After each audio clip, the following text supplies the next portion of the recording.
News पर views में आज हमारे साथ एक बेहद इंटरेस्टिंग मैनेजमेंट जुड़ रही है। कैन फिन होम्स काफी एक्टिवली बाजार के रेडार पर रहता है। एनबीएफसी की बात करें तो ऑफ कोर्स ये स्टॉक काफी एक्टिवली ट्रेड भी होता है। गिरीश कौसगी साहब जो एमडी एंड सीईओ हैं कंपनी के, वो हमारे साथ जुड़ रहे हैं। Can Fin Homes of course 1987 से शुरू हुई हाउसिंग फाइनेंस कंपनी है। कैनरा बैंक इसका प्रमोटर रहा है। 1991 से लिस्टेड कंपनी है। 10,000 करोड़ के पार की लोन बुक है। इनकी 166 ब्रांचेस हैं और देश भर में कारोबार फैला हुआ है। गिरीश कौसागी साहब जो कि बीकॉम और एमबीए की डिग्री हासिल कर चुके हैं, 25 साल से ज्यादा का एनबीए अनुभव है और कैनफिन होम्स के साथ साथ कई सारे और दिग्गज कंपनीज में भी इन्होंने काम किया है, जैसे कि एचडीएफसी, आईसीआईसीआई बैंक और Tata capital. Sir good morning, बहुत बहुत शुक्रिया आज हमारे साथ जी बिजनेस पर जुड़ने के लिए। सबसे पहले तो एक जो ये रियल एस्टेट रिवाइवल की स्टोरी देश भर में चल रही है और पोस्ट कोरोना वर्ल्ड में हमने देखा है काफी उभर कर आ रही है, इस पर अपनी राय दें। जो रियल एस्टेट सेल्स हो रही हैं उस पर किस तरह का मोमेंटम है, ऑफ कोर्स उसकी वजह से हाउसिंग लोन सेगमेंट में किस तरह का कारोबार चल रहा है? एक्चुअली रियल एस्टेट स्पेस बहुत दिक्कत में था, at least till about last year August September. April से रिवाइव होना चाहिए था, कोविड के हिसाब से वो थोड़ा डिले हो गया। अक्टूबर से डिमांड बहुत अच्छा है। अभी रियल एस्टेट रिवाइवल चालू हो गया, I think more than a year back. अभी बहुत जबरदस्त है ऑल सेगमेंट्स में, small segment, mid size segment, premium sector. I think across all segments real estate has picked up.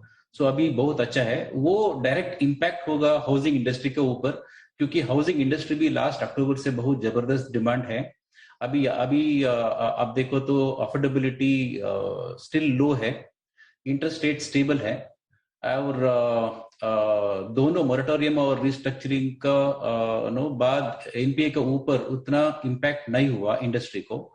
सो ये सब पॉजिटिव फैक्टर्स है और इकोनॉमिक एक्टिविटी बहुत अच्छे चल रहे हैं। सो अभी हाउसिंग इंडस्ट्री के लिए और real estate as a space revival अभी लास्ट फ्यू मंथ्स में हम लोग सुनने पे आया रेट्स बढ़ रहे हैं, construction activities no I think raw material cost सब बढ़ गया। उसका इम्पैक्ट हाउसिंग इंडस्ट्री के ऊपर क्या होगा और हाउसिंग डिमांड के ऊपर क्या होगा? या वो तो ठीक है, आई थिंक रेट्स बढ़ गया बट डिमांड इतना जबरदस्त है, रेट इंक्रीज होने बावजूद भी उतना डिमांड इम्पैक्ट नहीं हुआ। अभी भी इम्पैक्ट बहुत अच्छा है इंडस्ट्री के लिए। चलिए, तो डिमांड अच्छी है और उसका ऑफ कोर्स आपको भी फायदा मिल रहा है सर। ऐसे सिनेरियो में जब इंटरेस्ट रेट्स बढ़ेंगे, और ये बढ़ने वाले हैं सर, अभी तो गारंटी होगी अगली पॉलिसी में बढ़े या उसके बाद बढ़े, ग्लोबली भी हम देख रहे हैं इंटरेस्ट रेट्स बढ़ रहे हैं, तब क्या होता है? क्योंकि बढ़ते इंटरेस्ट रेट साइकिल, बढ़ते प्राइसिंग साइकिल, बट साथ ही अच्छी डिमांड, ये तीनों फैक्टर्स को मिलाएंगे तो फिर आगे का आउटलुक क्या निकलता है? एक्चुअली बहुत अच्छा होगा, क्योंकि know all the NBFCs specially interest rate rising scenario में बहुत अच्छा करते हैं, क्योंकि मार्जिन एक्सपेंड होगा, डिमांड तो रोबस्ट है, रियल एस्टेट रिवाइव हो गया, I think economic activity pickup हो गया और इंटरेस्ट रेट तो बढ़ेगा। एक्चुअली लास्ट 2 एमपीसी में एक्सपेक्ट किया था रेट बढ़ेगा करके, बट हुआ नहीं।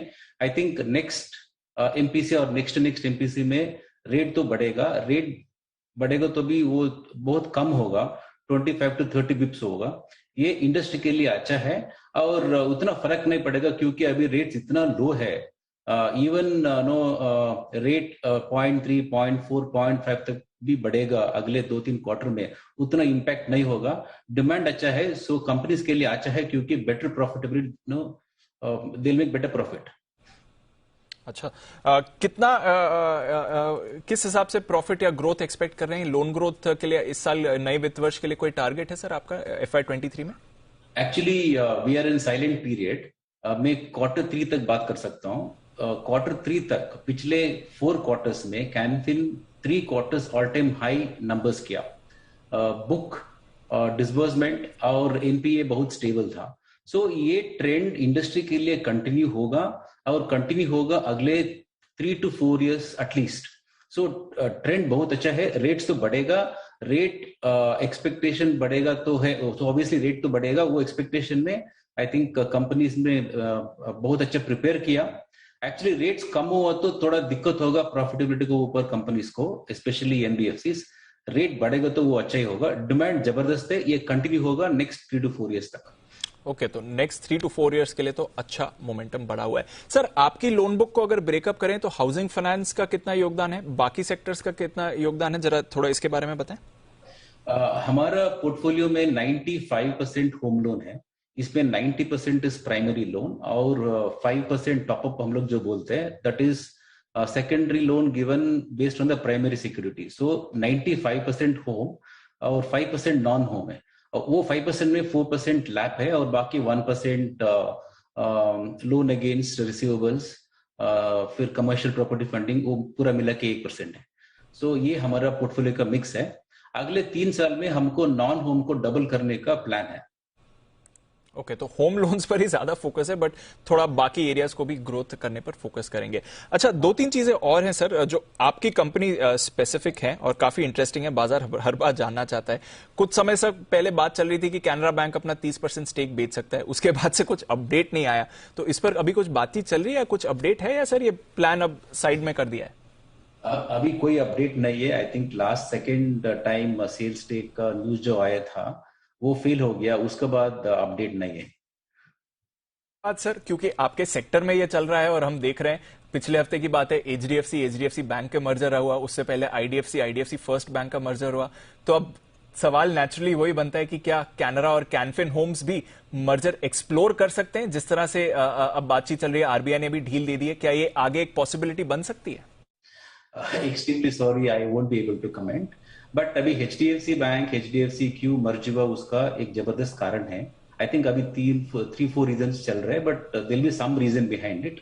सो मर्जर के ऊपर मुझे कोई जानकारी नहीं है and I would not be able to comment. Extremely sorry. चलिए, कोई बात नहीं सर, बट एक स्पेसिफिक रीजन इसलिए था क्योंकि एनबीएफसी के लिए, क्योंकि जिस तरह से एक तो अब ये जो एचडीएफसी बैंक का मर्जर हो रहा है, तो उनकी कॉस्ट ऑफ फंडिंग नीचे आ जाएगी। हाउसिंग का तो बहुत बड़ा पोर्टफोलियो ऑलरेडी बैंक और एचडीएफसी के पास है।